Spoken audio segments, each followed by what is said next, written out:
40% от депутатите ни ще са напазарувани, което ще ме направи много по-внимателен в хората, които ще сложим за водачи на листи. Така че не дейте разчита толкова много, че слагаме някакви разпознаваеми хора от някъде, защото там най-лесно са напазаруваните хора или уж разпознаваем от някъде, това е спяща клетка или агент.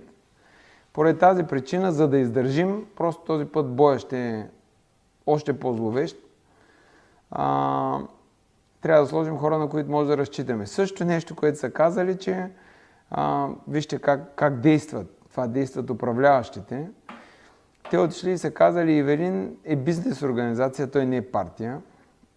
Което аз не виждам първо бизнес организацията с какво да се срамува, да е различна от партиите, които са в момента.